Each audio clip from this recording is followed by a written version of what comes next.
आज हम आपको एनाटॉमी मूवी एक्सप्लेन करेंगे जो 2000 में रिलीज हुई। मूवी के शुरू में हमें एक हॉस्पिटल दिखाया जाता है। हॉस्पिटल में प्रोफेसर बच्चों को पोस्टमार्टम करना सिखा रहा होता है। वहाँ पर पोला नामी एक लड़की होती है जो बहुत इंटेलिजेंट स्टूडेंट होती है और अपने काम के लिए बहुत सीरियस होती है। क्लास के बाद प्रोफेसर पोला को अपने ऑफिस में बुलाते हैं और कहते हैं कि तुम्हारे सबसे अच्छे नंबर आए हैं और वो यहाँ के सबसे अच्छे कॉलेज हिडलबर्ग में जा रही है। ये सुनकर पोला बहुत खुश होती है। प्रोफेसर उससे कहता है कि ये उसके लिए एक बहुत बड़ी अपॉर्चुनिटी है और इसे वो हाथ से न जाने दे।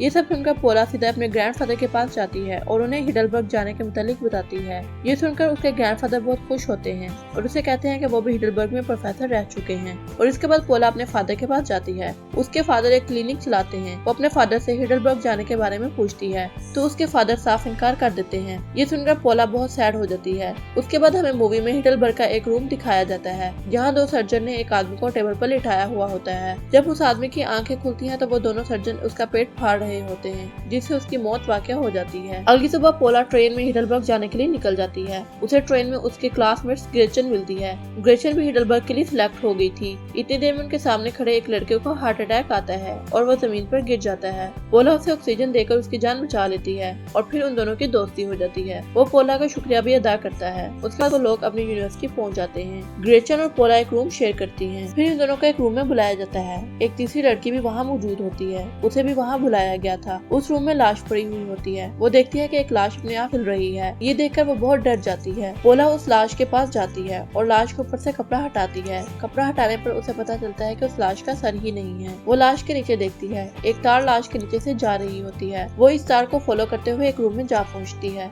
जहाँ वो अपने सीनियर्स को देखती है। वो सब पोला के साथ एक प्रैंक कर रहे होते हैं। रात में सब लोगों की पार्टी होती है। वहाँ एक लड़का कैफर होता है। वो पोला को देखकर उससे दोस्ती करना चाहता है। यहाँ पर हम उस लड़के को भी देखते हैं जिसे ट्रेन में हार्ट अटैक आया था। वो लड़का ड्रिंक करता है और उसके बाद वो वॉशरूम जाता है कि अचानक कोई अनजान आदमी उस पर हमला कर देता है और फिर घसीट कर उसे वहाँ से ले जाता है। अब हमें वही लड़का दिखाई देता है जिसे ऑपरेशन रूम में लिटाया होता है। उसके वहाँ दो सर्जन आते हैं। वो आपस में बातें करते हैं कि इस डेड बॉडी का पोस्टमार्टम कैसे करना है। कितने में उस लड़के को होश आ जाता है। वो हाथ में एक चाकू पकड़ लेता है। जब वो सर्जन उसे इंजेक्शन लगाने लगता है तो वो लड़का सर्जन पर चाकू से वार करता है और फिर वो वहाँ से भागने की कोशिश करता है। इतने में दूसरा सर्जन उसे ऐसा करने से रोक लेता है और जख्मी सर्जन पीछे से आकर उसे इंजेक्शन लगा देता है और इससे उसकी वही मौत वाक़या हो जाती है। अगले दिन एक प्रोफेसर सब स्टूडेंट्स को म्यूजियम में ले जाता है और उनको बताता है कि यहाँ सब नकली ह्यूमन बॉडी के बोनस हैं। हालांकि ऐसा नहीं होता, वो सब असली होते हैं और वो लोगों को मारकर म्यूजियम में रख दिया करते थे। अगले दिन प्रोफेसर इन्हें पोस्टमार्टम सीखने के लिए ले जाता है। वहाँ उसी लड़के की डेड बॉडी होती है जिसे सर्जन ने मारा होता है। पोला ये देखकर बहुत हैरान हो जाती है। वो ग्रेचन से कहती है कि वो लड़का इतनी जल्दी नहीं मर सकता। ग्रेचन उसे कहती है कि वो लड़का हार्ट पेशेंट था, शायद उसी वजह से उसकी मौत वाक़या हुई हो। लेकिन पोला ये बात नहीं मानती। वो वापस क्लास में जाती है और उसकी डेड बॉडी को अच्छे से एग्जामिन करती है। वो देखती है कि उसकी डेड बॉडी रबड़ की बन चुकी होती है। पोला उसके ब्लड का सैंपल लेती है। जब वो लैब में ब्लड को एग्जामिन करती है तो उसे पता चलता है कि ब्लड में बहुत सी चीजें मिली हैं। वो अपने फ्रेंड को कॉल करके हेल्प मांगती है। तभी कैस्पर यहाँ आता है और उसे कहता कि उसे इसमें कोई इंटरेस्ट नहीं और उसे कहता है कि वो इसके साथ मूवी या डिनर पर चले।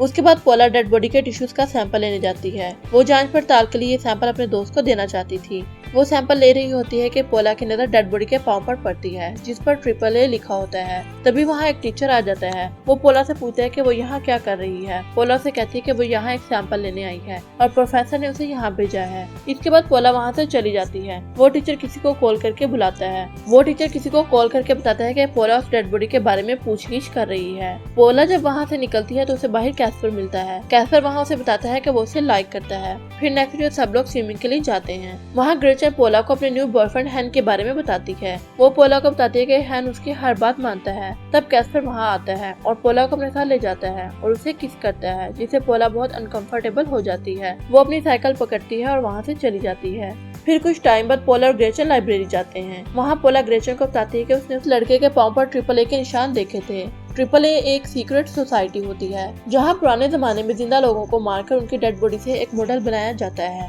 पोला को लगता था कि आज भी वो सोसाइटी मौजूद है और उनके दोस्त को उसी सोसाइटी ने मारा है। ग्रेचन को इन सब बातों पे यकीन नहीं आता। फिर पोला अपने फ्रेंड को कॉल करती है। जिससे उसने डेड बॉडी के टिश्यूज के बारे में बात की थी। उसका फ्रेंड उसे कहता है कि इस टिश्यूज में प्लाज्मा प्रोटीन मौजूद है, जिसकी वजह से उसकी बॉडी रबड़ की बन गई थी। पोला प्रोफेसर के पास जाती है और उसको ये सारी बातें बताती है। प्रोफेसर उसे कहता है कि इन सब बातों से दूर रहो। जब पोला अपने रूम में जाती है तो उसे अपने बेड पर खून दिखाई देता है और वहाँ पर एक कैंडल भी पड़ी होती है। पोला इन सब बातों को इग्नोर करती है और फिर वो इसी सीक्रेट सोसाइटी के बारे में सर्च करने लगती है। तो उसे पता चलता है कि जो भी सीक्रेट सोसाइटी के बारे में सर्च करता है वो सोसाइटी उसे अलर्ट करने के लिए उसके बेड पर ब्लड गिरा देती है और साथ ही नीचे कैंडल भी रख देती है। पोला सब समझ जाती है। तभी कोई पोला के पास आता है। पोला डर जाती है और उस पर हमला कर देती है। वो कोई और नहीं बल्कि हैन होता है, जो ग्रेचन से मिलने आया था। पोला उसे बताती है कि ग्रेचन यहाँ मौजूद नहीं। हैन समझ जाता है कि ग्रेचन उसे चीट कर रही है। फिर वो दोनों बातें करने लगते हैं। इतने में कैस्पर वहाँ आता है और उन दोनों को एक साथ देखकर वहाँ से चला जाता है।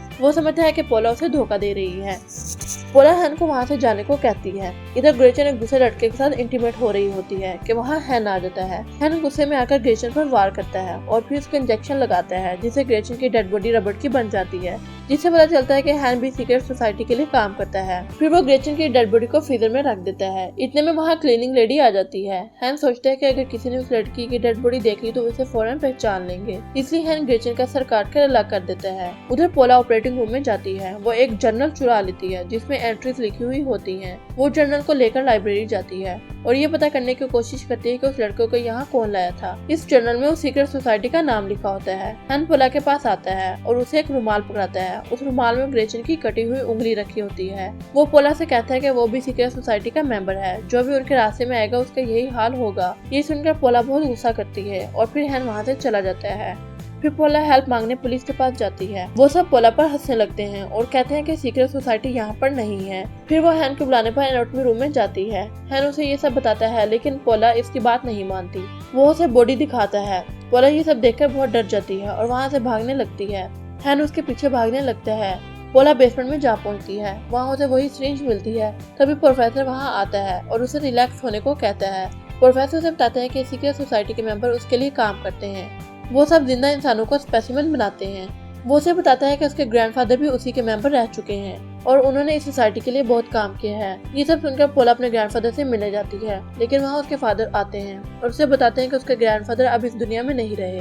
पोला बहुत सैड हो जाती है। अगले सीन में हम सीक्रेट सोसाइटी के सभी मेंबर्स को देखते हैं जो मीटिंग कर रहे होते हैं। हैन भी उस मीटिंग में होता है। वो कहता है कि उसने इस लड़के और लड़की को इसलिए मारा क्योंकि वो इसे धोखा दे रहे थे। सीक्रेट सोसाइटी उसे कहती है कि वो कौन होता है ये डिसाइड करने वाला कि किसे मारना है और किसे नहीं। उसे हर हाल में अपने लीडर्स की बात माननी होगी और उसे पनिशमेंट देते हैं कि वो अपनी बॉडी पर 3 कट लगाए। हैन ब्लेड से अपने फेस पर 3 कट लगा लेता है। घर जाकर प्रोफेसर पोला को एक वॉइस मैसेज भेजता है कि वो उसे जल्द से जल्द मिलने आए। उनके लिए एक बहुत बड़ी प्रॉब्लम खड़ी हो गई है। इतने में हैन वहाँ आकर प्रोफेसर को मार डालता है। उधर पोला अपने ग्रैंडफादर के ऑफिस में जाती है। वो देखती है कि उसके ग्रैंडफादर सच में इस सोसाइटी के मेंबर होते हैं। ये सब देखकर उसे ग्रैंडफादर से नफरत होने लगती है। पोला प्रोफेसर का वॉइस मैसेज सुनकर उसके घर मिलने जाती है।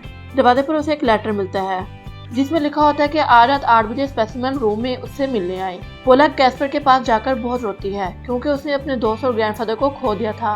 कैस्पर उसे रिलैक्स करता है और वहाँ वो दोनों इंटीमेट होते हैं। वहाँ वो देखती है कि कैस्पर ने सीक्रेट सोसाइटी की बुक रखी होती है। वो समझती है कि वो भी सोसाइटी का मेंबर है।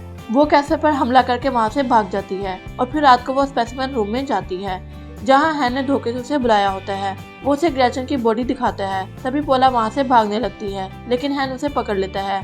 जब पोला की आंखें खुलती हैं तो वो अपने आप को उसी रूम में बंधा हुआ पाती है। वो फील करती है कि वो अपनी बॉडी को मूव नहीं कर पा रही। उसे पता चलता है कि उसकी बॉडी में भी वही इंजेक्शन लगा दिया जाता है। इतने में वहाँ कैस्पर आता है। पोला उसे उसकी रस्सी काटने को कहता है। कैस्पर उसकी रस्सी खोल देता है। असल में वो एक रिसर्चर होता है और वो सोसाइटी पर रिसर्च कर रहा होता है। वो कैस्पर को दूसरे रूम से सोडियम क्लोराइड की बोतल लाने को कहती है ताकि उसकी जान बचाई जा सके। कैस्पर वो बोतल ले आता है। पोला उसे ये अपनी बॉडी में इंजेक्ट करने को कहती है। कैस्पर बिल्कुल ऐसा ही करता है और फिर पोला की बॉडी मूव करने लगती है। तभी यहाँ पर हैन आता है। उसके साथ एक और स्टूडेंट भी होता है। हैन कैस्पर पर हमला करके उसे बांध देता है। वो कैस्पर को भी इंजेक्शन लगाने वाले होते हैं कि तभी पोला दूसरे स्टूडेंट को ये इंजेक्शन लगा देती है, जिससे उसकी बॉडी रबड़ की बनने लगती है। फिर पोला वहाँ से भागने लगती है। हैन उसे ढूंढने लगता है। किसी तरह पोला हैन को मार गिराती है, जिससे हैन की डेथ हो जाती है। फिर पोला कैस्पर के पास आती है और उसे हॉस्पिटल ले जाती है। अगली सुबह वो कैस्पर से मिलती है और उसे बताती है कि वो इसे लाइक करती है।